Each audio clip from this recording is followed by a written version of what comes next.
Meu povo, hoje vamos falar de um dos decks que eu mais gosto na minha coleção, que é o de Ad Nauseam. Espero que possa ajudar algumas pessoas que queiram jogar na mesma temática. Quem joga Commander foi impactado por aqueles banimentos de Mana Cripta, Joias de Lotus, Dockside e Nadu. E aí aqui na nossa cidade, o que nasceu com o devido apoio da comunidade foi um formato chamado Conquest. E aí vários membros da nossa comunidade se dedicaram a implantar este novo formato, fazer rodar bonitinho, convocar os membros, fazer acontecer, falar com loja, tudo enquanto. E especialmente aí os nossos agradecimentos ao Ayrton, que é quem tem feito seus esforços aí para fazer acontecer e tem dado muito certo. Aí a página inicial no Instagram do Conquest aqui de Fortaleza. E tem sido uma experiência muito boa para a nossa comunidade, porque tem esse registro de quem venceu, tem um registro do top 4, divulga-se a loja que está nos apoiando, que está cedendo a premiação. E com o tempo fica o histórico aí dos torneios, de quem venceu, de como foram, e é muito bom. Nossa gratidão aí à comunidade do Conquest e às lojas que nos apoiam. Mas que formato é esse? Quais são as regras que ele pede? E o resumo maior está aqui. Em vez dos 40 pontos de vida do Commander, nós temos 30 pontos de vida. E dano de comandante, em vez de 21, apenas 12, o que faz com que tenham se proliferado decks Voltron absurdamente fortes. E também decks agro, porque é muito mais fácil tirar um total de 90 pontos de vida do que um total de 120. Então é sola indo e voltando. Existe aí no vídeo outras duas regras, mas sobre as quais nós não nos debruçaremos nesse momento, porque o foco é essa limitação de 30 pontos de vida e que muito foi falado aqui na comunidade que limitaria qualquer tipo de deck de Ad Nauseam. Mas esses augúrios negativos não ficaram em meu coração. Decidi tentar criar um deck dessa cartinha instantânea maravilhosa que enche a mão e o coração de esperança e criei esse deck aí do Ossinhos. E esse é um comandante maravilhoso porque ele custa apenas 1 mana, porque embora ele seja só 1/1, tem toque mortífero, o que desestimula fortemente que os Voltrons agridam você e principalmente porque ele serve para ser sacrificado frequentemente, seja com a Torre Firexiana, com Apartar os Fracos, seja com o Diabolic Intent para tutorar e lógico também dá para sacrificar o Ornitóptero quando ele aparecer.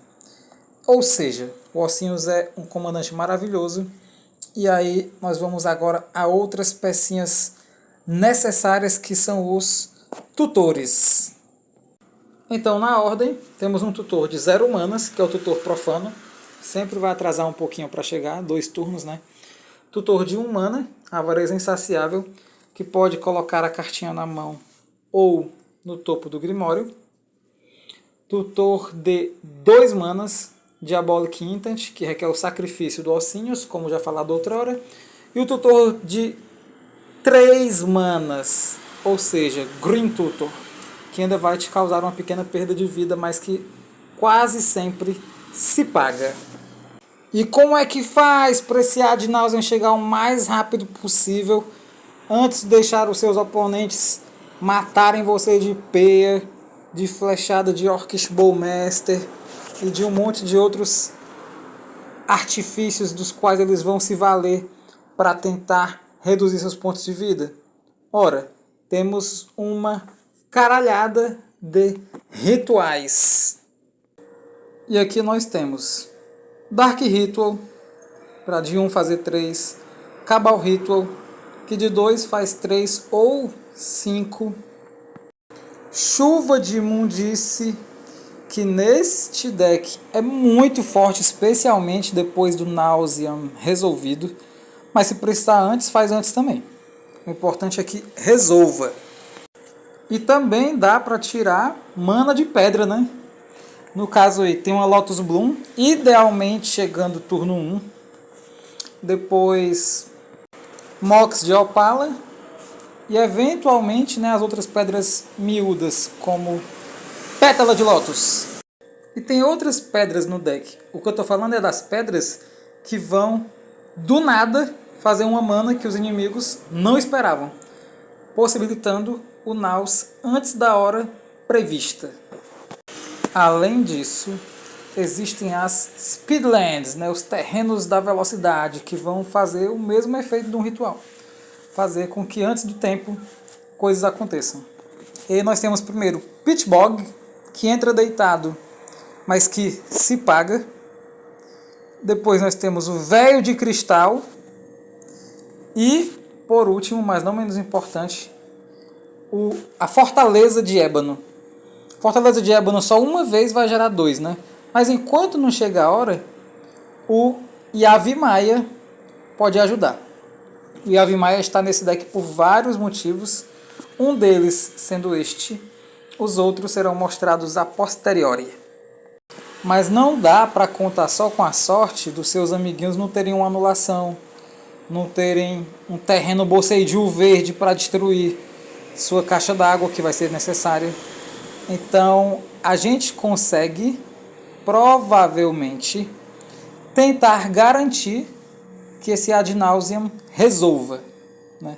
Sendo a primeira forma dessas esse terreno Boseiju. Eu botei garantias entre aspas porque nada é realmente uma garantia, né? Existem mágicas que conseguem exilar outra da pilha, existe mágica de voltar para a mão, então é uma garantia entre aspas, mas resolve muita coisa. Vamos que vamos! E lembrando que como esse terreninho maravilhoso sempre tira 2 de vida, quer a gente use para instante, ou feitiço, ou não, então o Yavimaiazinho, mais uma vez, se mostra uma boa pedida. Porque eventualmente pode gastar o Boseiju para gerar uma mana verde. Por isso, economizando 2 pontos de vida. Entramos agora numa outra forma de, entre aspas, garantia, que são os Durez, os Coagir e seus amigos. Estão aqui aparecendo na sua tela nesse momento. E menção honrosa para Terapia da Cabala, que pode ser conjurado usando mana e que pode ser conjurado depois, e isto soma para o Storm Counter, não se esqueçam, sacrificando um ornitóptero ou uma criatura que eventualmente esteja no seu campo ainda. A mágica, o paranauê desses Durez é justamente que por um mana preto você tira uma anulação maravilhosa da mão do seu amigo. Pode ser um counter spell, pode ser um pacto que você não esperava. Você vai olhar a mão da pessoa e vai dizer, tira isso aqui daqui, não precisa mais não. Então o que muita gente fala mal do azul, por 2 manas azuis o cara anula a minha mágica de 8 manas. Isso, e o preto faz pior. Com 1 mana preto, ele tira o counter de 2 mana da mão do amiguinho, ou de custo 0 ou de custo 5. Os Coagir são maravilhosos. Eventualmente, em vez de olhar as mãos de uma por uma, porque pode ser que numa das mãos tenha um Brainstorm ou um tampo do Sensei no campo, que você olha na mão não vai ser suficiente. Neste caso, você vai poder usar esse artefato maravilhoso que se chama Perímetro Defensivo. Nisso aí, ou a pessoa se vira de imediato para resolver, gastando inclusive a anulação, sempre se paga. Conjurar o perímetro defensivo sempre se paga. Porque ou a pessoa conjura a anulação que tem para anular, ou ele entrou, aí tá safe, meus amigos. Tá dominado. Qual é a exceção? O famoso Boseiju verde.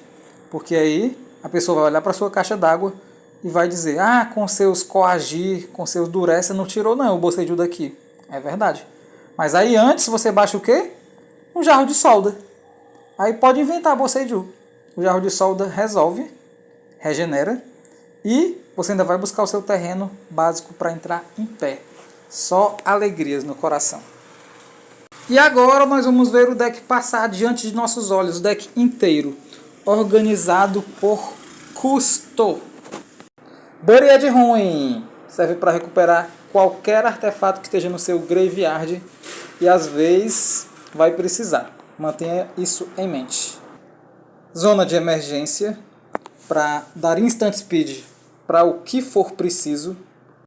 Torre do Relicário para quando algum espertinho tacar um silence, tendo você feito o ad nauseam, baixa a torrezinha do Relicário e tenta garantir, né? Uma rodadazinha a mais aí com todas as cartas na mão. Uma mina de superfície para quando alguém estiver com Glacial Chasm, que faz com que a pessoa esteja protegida do Hadouken da caixa d'água. E a Ave Maia para dar uma sobrevida com relação ao Boseiju, mas que ainda tem uma função que vai ser mostrada muito em breve. Famoso Pacto Preto, uma remoção em velocidade instantânea para uma eventual ameaça como um Collector Uf ou coisas que apareçam para atrapalhar.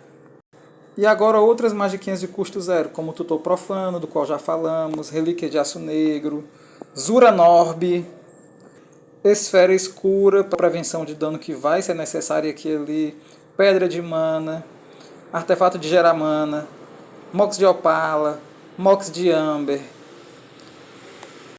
o amuletozinho, a Pétala de Lótus, Everflowing Chalice, as bijuterias, tanto a de Mishra quanto a do Urza, Jarro de Soldas, já falamos da importância dele.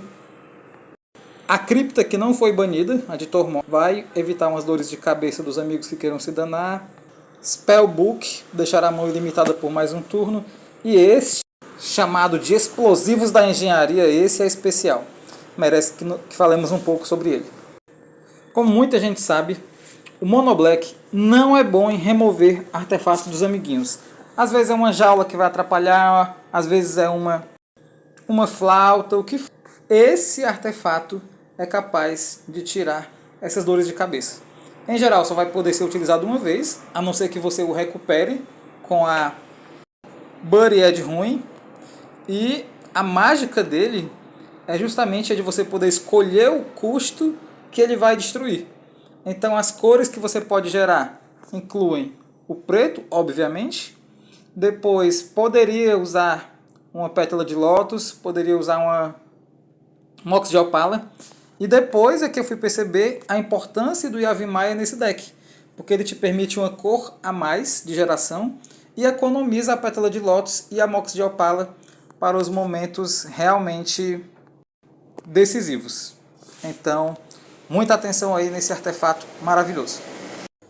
E temos depois disso artefatos de custo zero que são fácil. Se você não tem esses, está tudo bem. Pode trocar uma serra óssea, trocar o emplastro de ervas, colocar outras criaturas de preferência, porque elas vão alimentar o cemitério, chegam de graça, morrem instantaneamente, a maioria, né? Não o ornitóptero. Mas essas de custo X morrem, alimentam o cemitério e habilita fortemente as Canções dos Condenados, um ritual sombrio muito forte no final do jogo. Quando você fez ali umas magiquinhas, mandou elas para o grave, sendo que logicamente, e aí esse ritual pode gerar ali uns 5, 6 manas fácil, dependendo do tanto de criaturas que você colocou no graveyard. Aí nós temos de efeito de coagir, sempre estando ligados em quem vamos usar primeiro, porque às vezes vai ter só uma ou duas dessa na mão, né? Saber em quem usar para ficar mais tranquilo. Essa remoção é muito boa, a famosa Marcha Preta, que serve para tirar criatura, tira Planinauta e ganha vida. Então deve ser usada com sabedoria, especialmente para matar um carne que alguém possa ter colocado para travar os seus artefatos.